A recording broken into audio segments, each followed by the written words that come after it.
Alors la simulation organisationnelle, l'idée c'est de pouvoir proposer aux établissements sanitaires et médico-sociaux de s'entraîner sur des situations variées et sur des thématiques qui peuvent être un peu complexes, délicates à gérer, dont ils ont peut-être un petit peu moins l'habitude.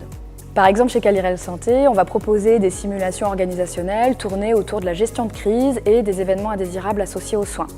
L'idée, c'est de pouvoir proposer des situations aux établissements où ils sont en difficulté pour gérer, par exemple liées à leurs événements indésirables. Ça peut être également tout ce qui est épidémie, ce genre de situations, qui vont retrouver de façon quand même régulière et sur lesquelles il faut quand même pouvoir s'entraîner pour être le plus opérationnel possible dans la gestion de la crise. Alors nous faisons également des simulations avec les élèves. Nous avons fait cela avec les élèves directeurs d'hôpital de l'école de Rennes. Nous avons fait des simulations de réunions de CME par exemple, de commission médicale d'établissement, de conseils d'administration où il peut y avoir des conflits.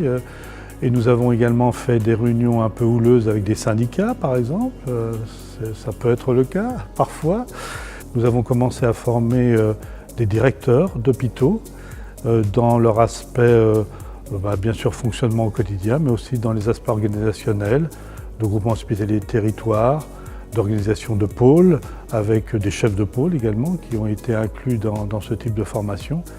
Et donc ces réunions, ces organisations nous permettent en effet d'appréhender les difficultés, de résoudre parfois certains conflits, d'apprendre à résoudre ces conflits. Par exemple, dans ces formations-là, on va leur proposer de tester un petit peu la cellule de crise. Dans le cadre de la cellule de crise, ils vont pouvoir expérimenter leur rôle. On aura également des observateurs qui vont pouvoir leur faire des retours pour voir un petit peu est-ce que la communication fonctionne bien entre eux, est-ce qu'ils ont pensé à tous les points qu'il y avait à gérer et comment est-ce qu'on peut rendre ça encore plus fluide et plus efficace pour gérer au mieux la crise qu'on rencontre. Mais il y a aussi, nous avons développé des simulations d'organisation de la télémédecine, où nous essayons de voir comment se passe le chemin, j'allais dire, de la télémédecine à partir d'un établissement périphérique, par exemple, vers un établissement de référence. C'est toute une organisation et ceci peut être parfaitement simulé, au bénéfice, bien sûr, toujours des patients. Mais il y a d'autres exemples, et en particulier l'environnement de travail. Plusieurs hôpitaux ont testé en simulation l'ouverture d'un nouveau service, comme à Béziers, au centre hospitalier de Béziers. Ils ont simulé l'ouverture d'un nouveau service d'urgence. À l'hôpital enfant malade Necker à Paris, ils ont également simulé, avant d'introduire des patients dans de nouveaux locaux, ils ont simulé le parcours de patients. Ils l'ont également fait au Canada.